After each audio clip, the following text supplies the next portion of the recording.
দামি sari, fancy goods, networks সবেরই তো sell down দেখছি। আগে হ্যাঁ স্যার, এবারকার কোয়ার্টারলি সেলটা কিছু কম হয়েছে। স্যার ওই যে নতুন মিলটা, নন্দা মিল, ওরা একই মাল স্যার বাজারে ছাড়ছে, ওদের দামটাও একটু কম। জিনিস ভালো হলে দামের জন্য কিছু আটকায় না। বিশ্বনাথ এখানে নেই, পাবলিসিটি কি হচ্ছে না হচ্ছে চোখে দেখেছেন কিছু? আর আমাদের সব বড় বড় প্ল্যানার, ডিজাইনার, তারা সব ঘুমোচ্ছে। তাদের সকলকে আমার সঙ্গে দেখা করতে বলবেন।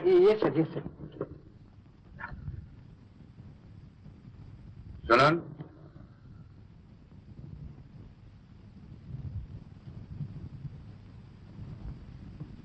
আপনার সেই শাড়ির ছেলে নাকে, সে ছোকরা এখন কোথায়?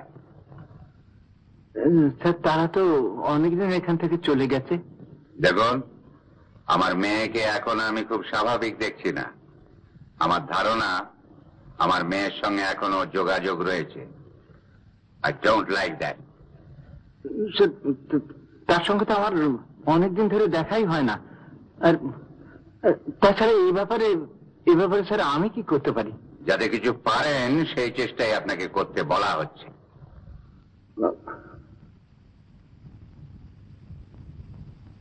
বলি সকলেই কি তার চেনা গোলাম, যে তার হুকুমে আমরা ছেলেটা পেছনে লাগবো?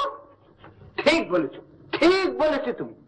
আরে যে ছেলেটা এক কথায় 50,000 টাকা ফেরত দিতে পারে, তার অন্তঃকরণটা কেউ একবার তাকিয়ে দেখলো, তার দেমাগটাই সব থেকে বড় হলো। আমিও তো সেই কথা বলি, এই কথা তুমি তার মুখের উপরে শুনিয়ে দিয়ে এলে না কেন?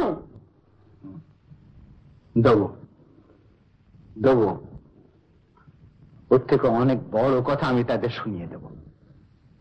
আমি কালই রেজিগনেশন দেব।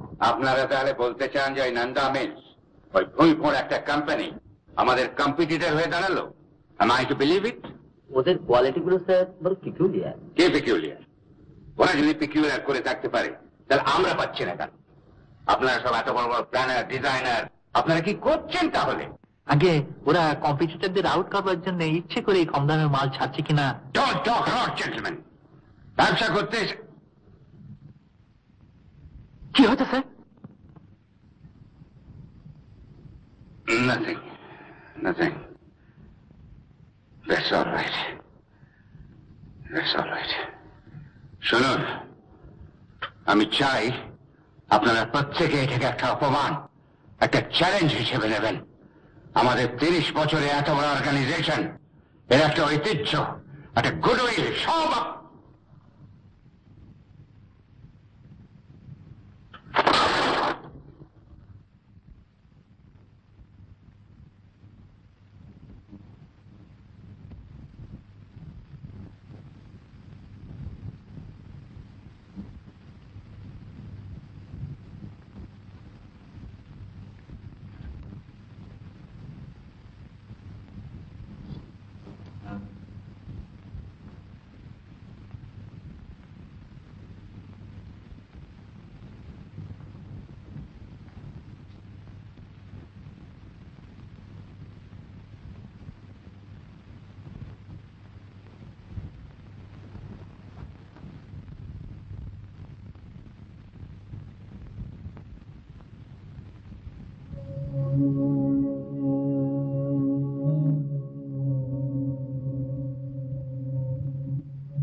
তুমি আমায় ডেকেছিলে?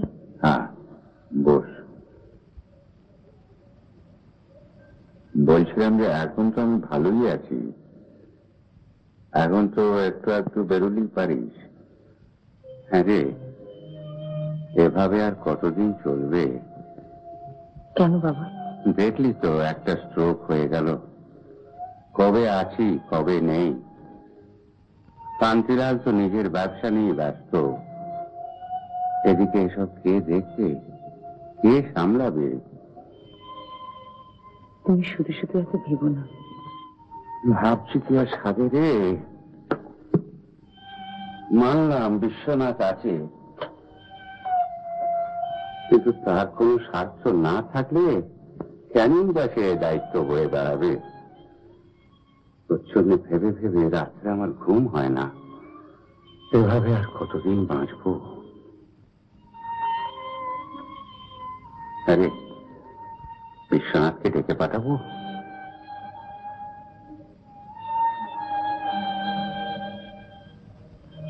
আমি তো তোমাকে বলেই দিয়েছি বাবা, তোমরা যা ভালো বুঝবে তাই হবে। তুই ঠিক বলছিস?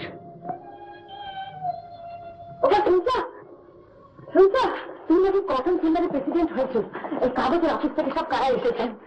কংগ্রেচুলেশন মিস্টার পাঠক, এই একটু আগে সুখমত আমার ভেতর থেকে পেয়ে গেলাম। এতদিনে চেম্বার আপনার যোগ্য মর্যাদা দিয়েছে sir. Thank you gentleman. Sir আমাদের চেম্বারে অ্যানুয়াল ফাংশনটা এভাবে জোর করে করতে হবে স্যার। আমি সাধ্য মতো চেষ্টা করবো। Thank you.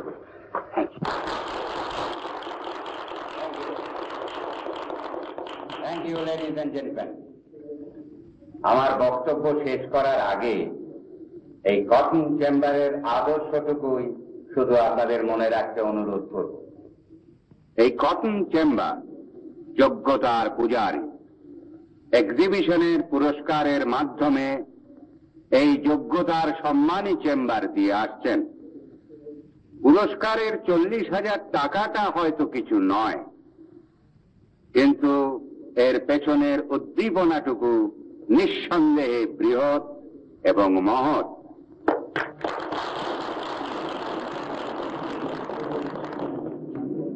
Ladies and gentleman, এবারে চেম্বারের পুরস্কার বিতরণ করবেন miss Yashomati Pathak.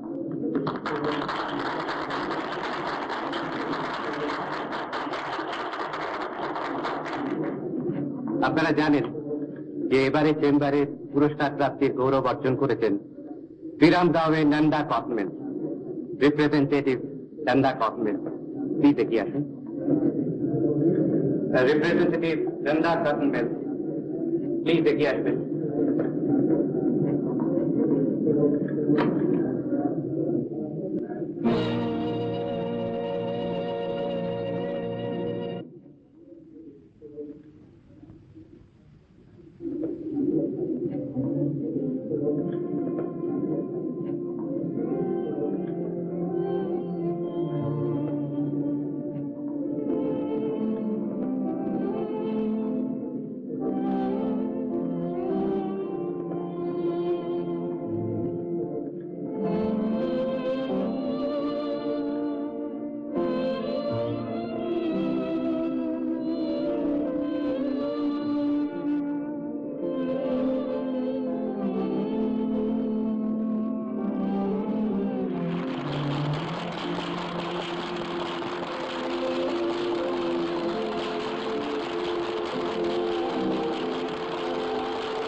Ladies and gentleman, মাননীয় প্রেসিডেন্ট এতক্ষণ চেম্বারের মহৎ এবং বৃহৎ আদর্শের কথা বলছিলেন, কিন্তু আমি বলি কি যে এই আদর্শটা এবার একটু বদলানো দরকার। মাননীয় প্রেসিডেন্ট একটু আগে বললেন যে পুরস্কারের 40,000 টাকাটা কিছু নয়, কিন্তু আমার মতে এই 40,000 টাকাটা অনেকের কাছে অনেক কিছু। এর চেয়ে অনেক কম টাকার অভাবে অনেক বড় প্রতিভা যে নষ্ট হয়ে যেতে পারে সে অভিজ্ঞতা আমার আছে। তারা সামান্য কিছু অবলম্বন পেলে দেশের এই শিল্পের চেহারা হয়তো বদলে যেতে পারে। তাই আমার প্রস্তাব হলো চেম্বারের এই যোগ্যতার পুরস্কার সেই সব সংগ্রামী প্রতিভাদের মধ্যে সীমাবদ্ধ করে রাখা হোক। আর সেই সংকল্পে আমার আজকের এই পুরস্কার আমি আগামী দিনে সেই সব সংগ্রামী প্রতিভাদের উদ্দেশ্যে রেখে দিয়ে গেলাম।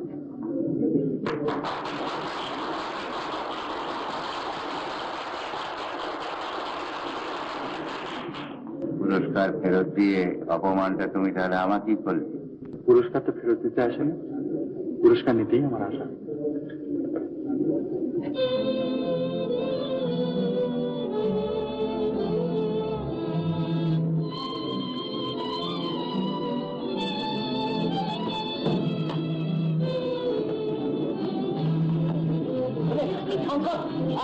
তুই আজ আমার মান রক্ষা করেছিস, আমার অপমানে তুই এখন মুখের মতন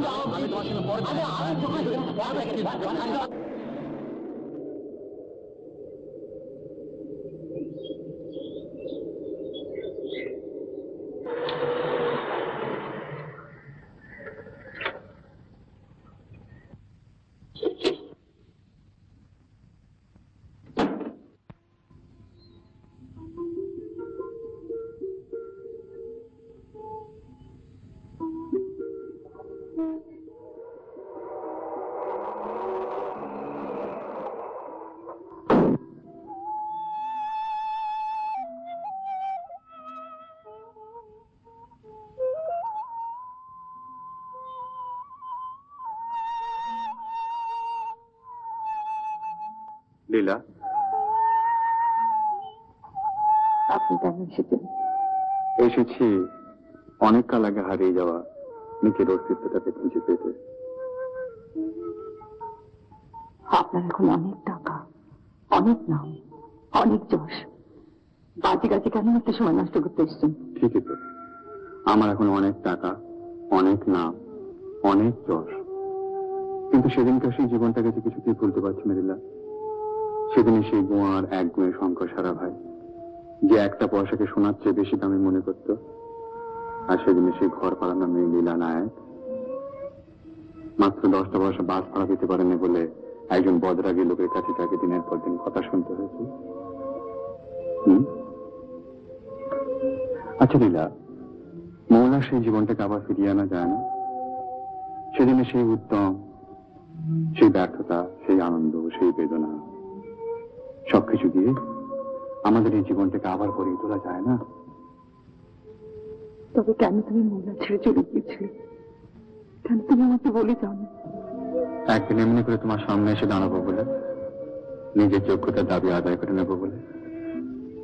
কিন্তু কিন্তু কিন্তু আমি আমি আমি বাবার থেকে কখন বলতে পেরেছি? দেখি দেখি, মেয়েরা দুবার কাউকে কথা দেয় না। সেদিন এই সাবরমতির ধারে তোমার যা কিছু কথা দেবা শেষ হয়ে গিয়েছে, তুমি তা ফিরিয়ে নিতে পারো না। কি পারো? দক্ষিণা বহিছি কোয়েলা বহিছি, আসিল আজি মধুমাস হে, জনম জনম আমি তোমারে পুজিব বধূ পুরি গো